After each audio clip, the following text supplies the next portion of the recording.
Hey guys, March 2nd and 3rd of reading through your Bible chronologically in 1 year. We read Numbers 11 through 15.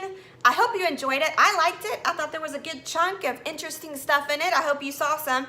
If not, well, I'm finna show you what I liked, so there you go. All right, Numbers 11.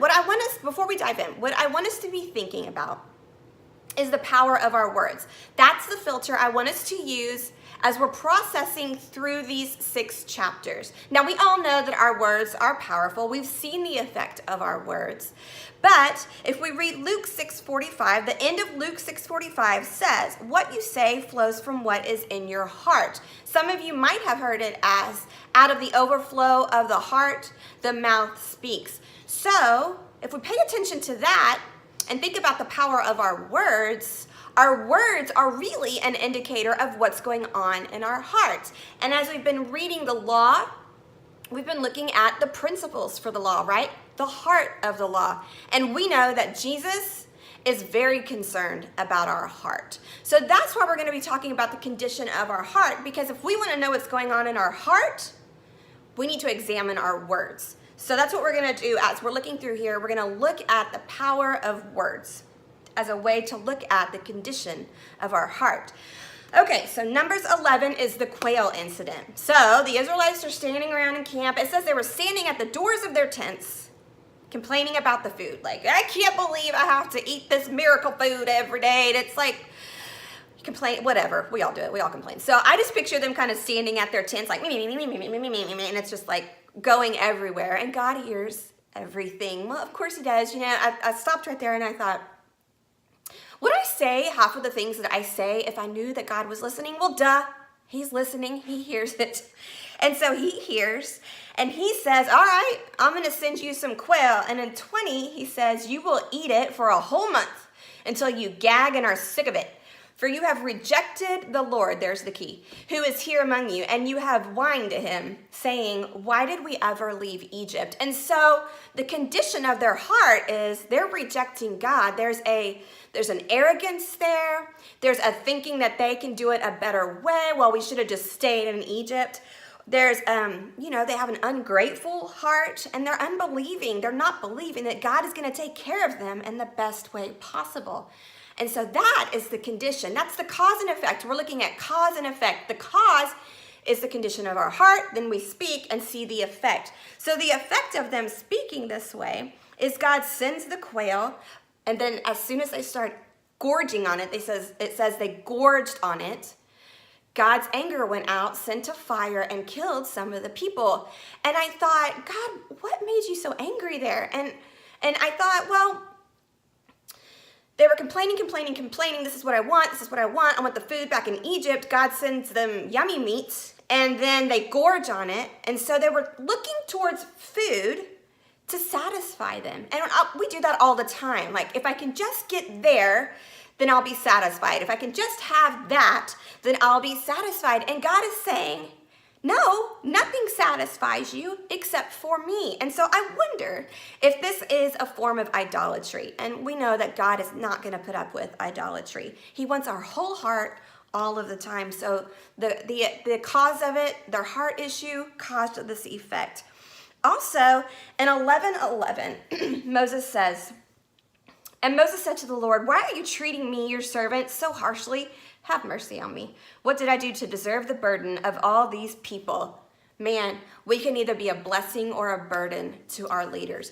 Are we the people that leaders look at and go, if we're coming towards them, do they go, oh, good, here comes Misty or whatever. She's always so encouraging.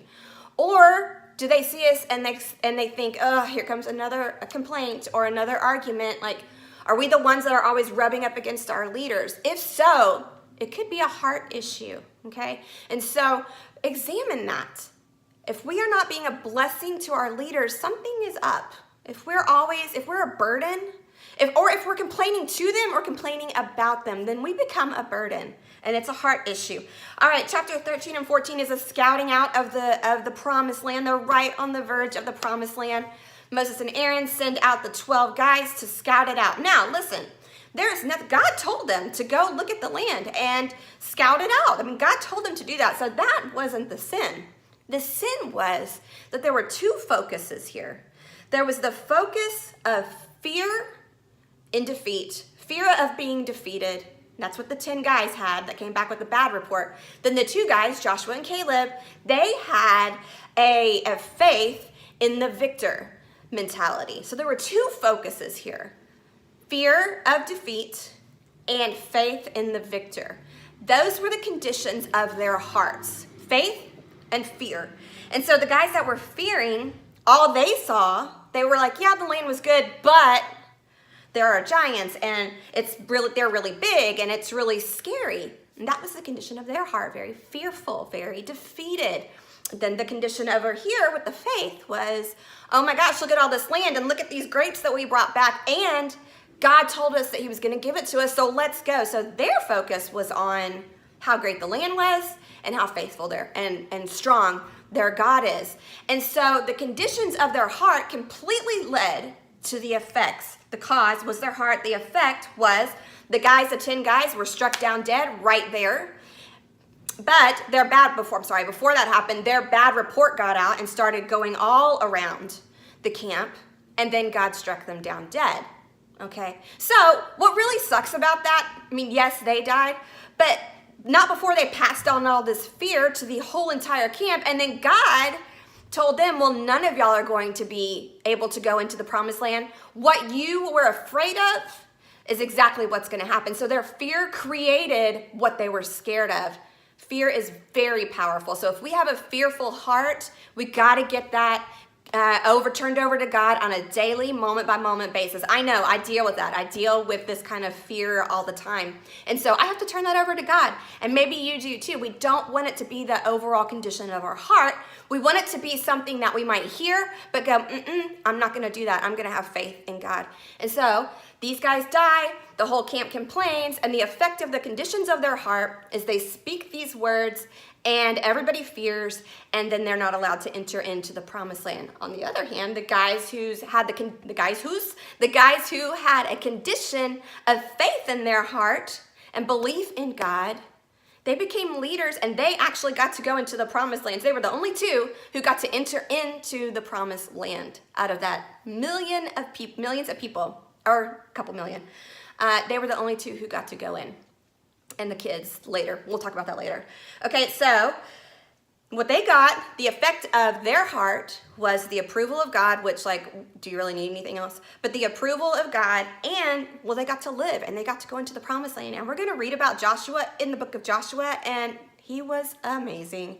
Okay, so the heart condition causes us to speak, which affects everyone around us. It doesn't just affect what's going on with us, it affects what happens to them, because it's contagious. What we say is contagious. And a lot of times what we speak becomes somebody's inner voice, and we need to be real careful with that. All right, and so then they were like, they heard that God was making them now, instead of just crossing over into the promised land, nope, they have to go the other way, go into the wilderness for 40 years. They get, of course, distraught, and they're like, well, we're going to go, some of them, we're going to go in and go into the land. And Moses is like, it's too late, man. Like, you can't do that. And in their defiance, in their heart, they were defiant. And what else did I say they were? He called them something. I can't remember. Fear and defiant. They were fearful and defiant. They went ahead and went into the land, and then they were defeated there because the condition of their heart was fearful, and it led to their defeat. So we have to pay attention to our hearts, pay attention to our words, so that then we can pay attention to our hearts. So what I'm not saying is fix your words, be better. That's not what I'm saying. Like, if anybody tells me to be better, I might punch them in the face. Like, shut up. Okay, it's not about being better. It's about checking our heart. So listen to your words, and then say to God, woo, what was that about? What's my heart issue there? Okay, do not heap shame upon yourself.